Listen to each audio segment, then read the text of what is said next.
Hello, I'm Leah Binder. I'm the president and CEO of the Leapfrog Group. And Leapfrog is based in Washington, D.C. And I personally live in the Washington, D.C. area. I live in Maryland. And so it is with a great deal of pride that I have the honor of interviewing today two people from one of our leading healthcare systems, Medstar Health. I'm excited to be joined by Terry Fairbanks. He's Vice President and Chief Quality and Safety Officer for Medstar, and Catherine Kellogg, Assistant Vice President for Quality and Safety, again, both at Medstar Health in the Washington area. So serving my family, my friends, and doing so with great determination and honor and courage. So thank you for joining me today. We're going to talk about one of my favorite programs, something that Leapfrog built on. We were so inspired by the program called Candor, which you're going to hear more about, that we actually expanded our own work in never events and in setting standards for how we want hospitals and health systems to approach never events. We really built that around Candor. And so I'm very excited to hear more about it. Medstar Health is a national leader in an ethical approach to patients and families in the wake of these never events. And we really do admire that approach. You have 9 acute care hospitals, all of which report to Leapfrog, to the Leapfrog Hospital Survey. And again, you have really, your leadership and your vision has really informed Leapfrog in our journey to creating a standard for the highest ethical treatment of patients. So let's get started. You have developed something called the Communication and Optimal Resolution Process. That's where the acronym comes from. It's very clever, by the way. So why don't you give us a brief overview of Candor? Terry, perhaps you want to get started? Sure, thanks, Leah. And I'll just start by saying thank you for having us. And we really appreciate Leapfrog's leadership in the area and your focus on safety. And we're proud to help take care of you and your family, Leah. So thank you. But to answer your question, so we're very proud of the fact that we took our human factors systems-based approach to event review and combined it with our risk management approach to early communication with patients and early transparency, and worked with AHRQ and HRET to develop the Candor program that could be used by others. Larry Smith, who's our Vice President for Risk Management, had been doing early communication and disclosure and transparency with patients and their families for many, many years over his career. And when we combine that with our human factors systems-based approach, it really came together to form a new innovative event review process. Dr. Kellogg and her team oversee this process in our system. And so I'll let her tell a few of the key concepts. Let me just say one thing before you start. Sure. So you're saying that Candor really came about from the work of your quality team, let's put it that way, and your risk management team? Yeah, together. And I will say Candor, the AHRQ put out a contract to develop. Candor involves several components. And what we're talking about today is the event response piece, which includes event review and the early communication and transparency with patients. That's right. And this is something I think that hospitals cannot do well unless the risk management leader and the safety leader in the organization are fully on board. So that's exciting that they can be, and that risk management can lead on something that truly is bold. So Kate, go ahead. Absolutely. And so Terry's covered a lot of the sort of key parts that Candor, the event response, really entails. And the first is early reporting and really making sure that both the safety and the risk management team together know about the event and are able to activate the team to respond. And then that team together can work to have early communication and disclosure, if that's appropriate, with the patient and the family. Let them know that we understand this unexpected event happened and we're looking into it. We're going to get back to you when we have more information. And then we can start right away with a systems-focused event review to get the details that sometimes get lost when you don't start an event review after these things for 3, 4, 5 weeks. A lot of times those details get lost. So we need to start that straight away. And then the other really important thing we can do is care for the caregiver. And that's a really important part of, sometimes it's the worst day of our lives as healthcare providers when we're involved in these kinds of events. And so we really aim to get there quickly so that we can support our caregivers as well as have that support for our patients and families, and really start the process of being transparent and open with patients and families. And it's very important to do that publicly, right? I mean, I think you need to convey to your entire workforce that you care about them and understand that healthcare is very hard work and can be emotionally very difficult and risky. And so that you as a organization have to come together around your caregivers, and that you need to show that, or else some very unhealthy cultural behaviors can result, right? Absolutely. And all of our associates are watching, even if they weren't involved in the event, they're watching what happens. And if they see their colleague blamed and shamed, that's going to affect them if they're involved in something that they're not sure if it's an event that needs to be looked at or not. They're going to be much less likely to report that and to ask for help if that's what they've seen in the past. And we've also seen caregivers, healthcare workers leave healthcare, even commit suicide after being involved in these events. So there's a major cultural and actual safety piece that has to do with really being there immediately and supporting our people. Oh, that's great. So take me through what happens if there's, look, we want never events to truly be never, but unfortunately they're not. So take me through what happens, like just step by step. A patient experiences a never event. What's the next thing that happens? Yeah, and I'll say too, Leah, just as we're framing this, that I think is really important, that this is the process that we use for never events, or those kind of we call them serious safety events, but we also aim to use this in response to really we call it a serious unanticipated outcome, because sometimes we don't know straight away if it was an event that shouldn't have happened. We're not sure. So we need to get there and start this process with anything where we tell our teams, anytime that a patient, family, or someone on the care team thinks something unexpected happened, that's the time to report and to activate this process, because we need it in all of these situations. And a lot of times, even if it turns out not to be a serious safety event, we can almost always learn something and gain something. And we can be there for the patients and families if they perceive that something that shouldn't have happened. We want to make sure we're there to support them and help them understand if in fact it wasn't a safety event, if you will. So if we do have an event such as this, ideally, and oftentimes, both the risk management team and the safety team get called straight away. So if we have an event in the OR, we've had events where the patient's literally leaving the OR and our teams are there as the patient's coming out after having this event. Who calls them? Can it be anyone? Can be anyone.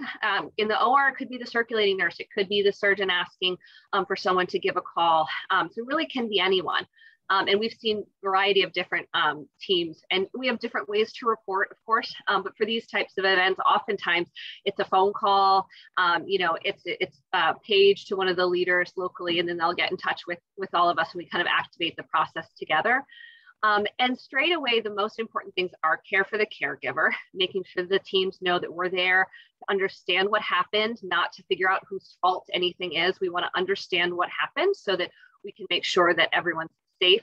It's to get in touch with the patient and the family to say, look, we understand this thing happened that no one expected, and we're looking at it. We're trying to understand it. We're going to get back to you at this time when we have more information, and really be transparent with them about our process and what we're doing.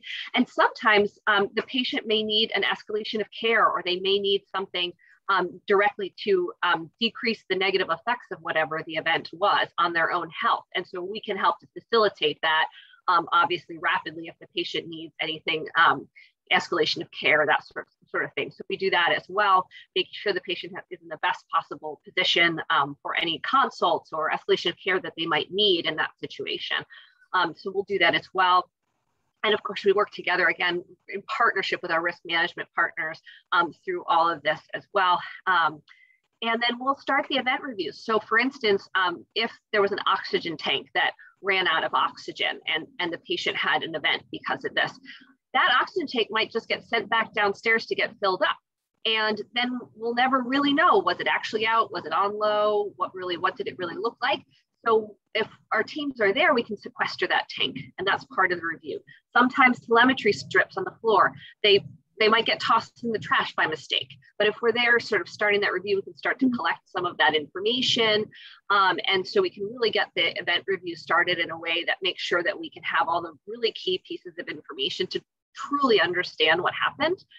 And so those are kind of the key things that, that we get going anytime we have these serious unanticipated outcomes, Leah. And how soon do you apologize? I know that's part of your program as well. Yeah, so the apology, we are always straightforward and upfront with patients and families right away when these things happen. And the apology piece often takes a little longer to understand what has happened and what the conversation, we have these ongoing conversations with patients and families.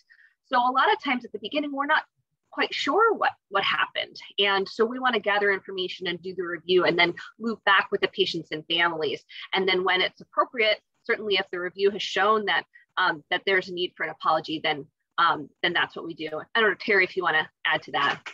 Yeah, thanks. I think that, Leah, I'm glad you're asking these questions because there are a couple of really high-level principles that are important here. One is that I think the way this can be done not as well is for a local team to spend a lot of time trying to figure out what happened. And then if they believe something went wrong, then they initiate all the pieces like the care for the caregiver, the RCA, the communication with patient and family for an apology. And we believe that's too late.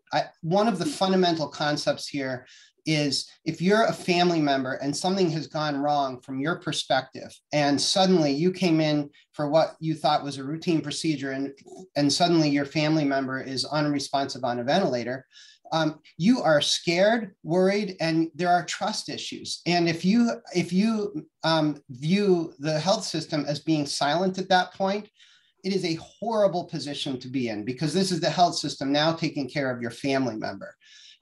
So we take we're very careful to say to our teams, do not wait to figure anything out. The minute that you think that there's any perception by anyone that someone has gone wrong, that's when we have to get in and start having these conversations for trust. And in order to do that well, we say, you don't need to know yet if there's something to apologize for. You just need to be transparent and tell the family that you're going to be honest with them, even if it hurts. You're going to tell them the truth. And that's so important to maintain that trust. Once we do the event review, we share it with the families, we answer their questions, we involve them. Sometimes they've been there and seen things that others hadn't seen, so we use them as a data point. And sometimes it does take time to get to the point where an apology is the right place. Other times, we'll bring them in and explain what happened. When we don't think there's been a medical error, but they still deserve that explanation. The second piece, oh, sorry, Leah, there's one other piece with that is the care for the caregiver part. Like Kate said, the other big reason we want to be in immediately is the health providers. No one comes to work intending to be part of an event where somebody was injured and they just feel awful. So we want to be there immediately. Even if in the end, it turns out that it was a turn of events unavoidable, we want to be there to support them. It's not necessarily human nature to want to be completely transparent and open when there's been a really major error or mistake that's really harmed to someone else and you feel like you might have something to do with it. It is human nature to kind of want to hide. So how do you train and educate clinicians and staff? How do you encourage them to be part of this and to be transparent? I mean, that has to be something that takes some skill, really, because it's not, again, it's not human nature. Well, I'll just start, and then I know, Terry, you'll have some thoughts as well. But part of this is really hardwiring this into our high reliability culture. Mm-hmm. This is just a huge part of how we talk about safety, how we integrate safety into everything we do. And we use different methods like safety moments at the start of meetings and huddles, sharing good catch moments across the system every week. And we really try to keep that reporting, supportive culture front of mind for all of our associates as part of our culture. Yeah, Yeah, and that's right. And just to go into some details about how we do that, we have 31,000 associates. All of them have had HRO training where we make sure that they understand that safety is our most important priority at Medstar Health, and it empowers them to be part of the safety solution. And it lets them know the principles that we live by in this. So everyone on the team, from those that are helping keep the room clean to those that are helping keep us safe in the operating room, to those transporting patients, to the patient care techs, the whole team understands the obligation and Medstar Health's approach to this. Tell me about a patient who was impacted by this. And Terry, do you want to start? Yeah, I think there is a great story with somebody who has since become a friend, Jack, who was a man who just retired. He lived in the Baltimore area. He had just retired and wanted to play golf more, but he was having problems with spine arthritis. He was referred to one of our surgeons and went to the operating room to have his arthritis fixed so he could enjoy golf. Because of a series of events that occurred, he came out of the operating room paralyzed and paralyzed for life. This is a case that things went the way we expect and the way that we want. The surgeon intraoperatively in the middle of the case came out and spoke with Jack's wife and told her that her husband is still asleep on the table and he wanted to tell her what happened and to bring her in the conversation about the next steps. And he said, wow, we can do a couple things right now, but I want you to know what happened. And he was transparent with her. And because of our overall HRO, he didn't need to call risk management or the hospital lawyer or anyone. He knew he was empowered to go have that conversation with the wife with full transparency. So from the beginning, she was involved. As that case progressed, the health system took on the approach that you came into our hospital and you were injured. We are going to do everything we can to take care of you. And at no point, by the way, we never ask people to sign a disclosure or a waiver. We understand that we have a liability here and we're responsible for that. And in the end, we do take care of that. But in the meantime, as this story goes in particular, Jack's insurance would have kept him out of rehab after just a month. We just continued to pay. We covered the costs while everything else was being figured out. And we did the right thing trying to take care of folks. There are lots of stories like this, including flying family members in, covering expenses for people, which we think is the right thing to do. And in the end, this from an ethical standpoint is the way to do it. Now, ultimately, it's important to say our goal as a safety program is to not have these events, right? The majority of our focus as safety leaders is in proactively working to make our system, this complex system, as resilient and as safe as possible. And we've done a great job getting these events down to the minimum, and we're still working on having none. But in the meantime, we have to react appropriately, and all of our stories need to be like Jack's, it's the right thing to do to take care of patients. And Jack is a champion of Medstar now, which is, yes, contrary to what you would think for someone who goes through a terrible thing, is that instead of facing off in the courtroom, you have a champion. I mean, he's been a real leader in championing Medstar. I saw him speaking on the Hill. Right. And there are many stories like Jack's. That one reason that we tell Jack's story is because he's given us permission to, and he tells the story. And I think it's important to that he shares it personally, because people can understand what it's like for this family to go through. Certainly, it's not a pleasant experience, no matter how the health system reacts and takes care of you. But what Jack's been through is quite a compelling story.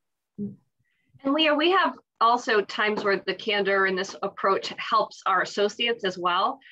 We recently had a patient who had a fall in radiology, and there was a miscommunication between the nurse and the radiology technician about the patient's fall risk.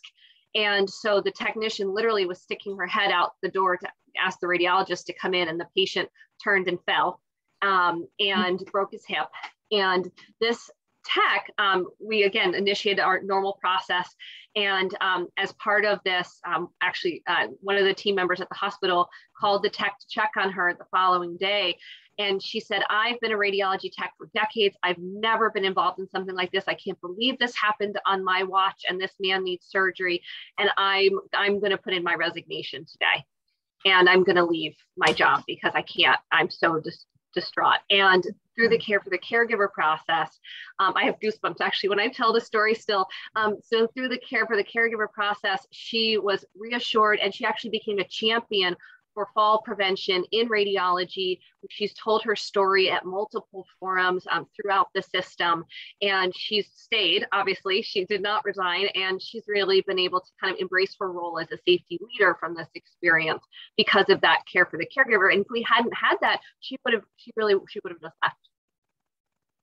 Wow, and having that kind of a program really does probably pay off when you have, we're all in the middle of the pandemic and you're facing so many pressures with the surge and there's so many issues with the workforce and just keeping people there and keeping people not, helping them not burn out. And now they can hopefully feel more trust in the organization when you have experiences like that. So yeah, really and I'll add, Leah, it makes them lifetime safety advocates and safety partners. Yeah. People talk about creating a safety coach program. We create a safety coach each time this happens because people understand and they become more vigilant. They're good safety advocates within the system, and they feel safe and comfortable reporting risks and hazards if they encounter them. And which I think brings up one major issue, which is this issue of transparency, how hard that can be, and the culture of transparency that you've been able to foster using this program. Can you tell me more about was that easy to do? Was it easy to say, let's all be transparent now, or was that, did that just come naturally, or, how did you get there? Well, I can start, and then I think Kate has really tried to operationalize this in her program, so I know she'll have some details. But I think, first of all, I want to say we're not done yet. And we're a big system. We have 31,000 employees. We have over 800 senior managers.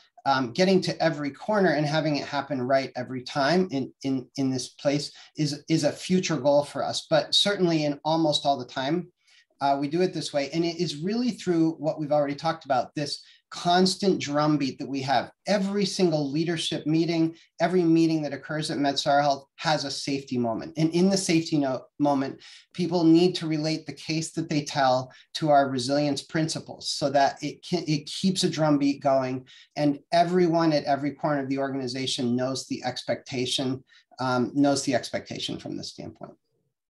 Well, if I can just add to that, Terry, I think that's one of the key issues that Leapfrog tries to reinforce in the community with hospitals is that safety is not something that's ever over. You can celebrate accomplishments in safety, but that doesn't mean that you're done. Safety is 24/7. You can never let up. And I think there is a certain tendency sometimes to think, well, we're on a campaign for this particular goal, reducing this infection or something, and you can get there, and that's great, and you should celebrate that. But that's not an end point, it's a beginning. Safety is always a beginning. So thank you for reinforcing that point. Yeah, I love that. So let me ask you now about the Leapfrog Hospital Survey. Tell me, has that played a role in fostering this culture? Yeah, well, certainly, I think you're referring to the safety culture survey, Leah. Yeah. Or certainly, in general, doing the survey and sort of the overall survey. Absolutely. Yeah. I mean, what we love, that every piece that helps reinforce the importance to all of our leaders, to all of our hospitals, to everybody working in this space is critical. And what the Leapfrog safety survey has done is it has given us many guideposts and many kind of foundational plans with which to move forward in this piece. It helps us with the leadership message. It keeps the drumbeat going. And I think for other leaders around the country, that's what's important to us when we want to make sure that everyone in our system understands the critical nature of safety. And I love the fact that Leapfrog is focusing on safety, and as the quality metrics are equally important. These affect patients in every way. But Leapfrog is really taking a national lead in making sure the safety of our patients remains a critical focus. I appreciate that you recognize that, and that is absolutely the heart and soul of what we're about. So I'm glad I'm pleased to hear that that is useful to you. Kate, did you want to add anything to that? No, I'll just add that Terry mentioned the safety survey, which is a key part of the Leapfrog survey, and that's another piece that sort of integrates our evaluation of ourselves and our safety culture that then gets integrated into the Leapfrog survey, and I think is a really important way that we kind of get feedback from our frontline folks about how they're feeling about safety. The culture of safety survey that you did. Yes. Yeah, that's a really important. We've had that on our survey since day one, 20 years. And in the early days, very few hospitals were doing the culture of safety survey. And now almost everyone's doing it, which is great. And it does give you a lot of important insights. Okay, so last question for both of you is, what advice do you give other health systems who may not be, many are not quite on where you are in this journey? Where should they go to get to a point where they can implement something like Candor and have the level of transparency that you do and the culture of safety that it has fostered for you? What's your advice? Yeah, I can start it. I'll start high level, and that is it has to be the word of the board and the C-suite, the CEO, the leaders, and that's what we've really benefited at Medstar Health. That principle of safety first is integrated through all of our leadership messaging. And I think that's where it has to start. It has to be an organizational commitment. And then there has to be, I think, a really good, well-informed framework to how to do this. Partnership has to be a partnership with risk management, and the safety team has to be in lockstep on this. There have to be tools so that people understand, everyone in the organization understands the expectation and how to proceed when there is an unexpected event. So to me, that's high-level starting point. And I'll hand off to Kate, who really thinks about how to operationalize this throughout the organization. Yeah, and I think that's exactly it, Terry. It has to come from support from the top down, and then actually getting in the weeds and saying, well, how do we do this? What are the tools? And I think the Candor package that's on the AHRQ website, it's free. I'm always recommending people to start there and look there. Also on the IHI website, there's the RCA Squared, which is an approach to actual event review, which is another good resource as well. And also learning from other hospitals that are doing this. I think a lot of times the best way is to just network through our colleagues and hear the types of issues and barriers and how they've overcome it. And networking through those ways can be really powerful as you're getting started. And learn from those who've gone before, because we've all figured some things out. We've made some mistakes we've learned from, and so have many others. So lots of ways to network and learn from other organizations. And I assume you both are available on at least by phone in these times of pressure with the pandemic, but I assume you're available by phone to anyone who has any questions. We do try to help. We have actually part of our overall program includes the Medstar Institute for Quality and Safety, where we have team members set up to really help with this kind of thing. So we do. And Leah, I want to just emphasize that one of the things that has helped us from this overall leadership piece is what Leapfrog does by putting external validation on what we do. And I think that makes a big difference. And by having Leapfrog letter grades, it gives pride for our associates and when they do accomplish these metrics. So I want to thank you for that. And I think it does help us.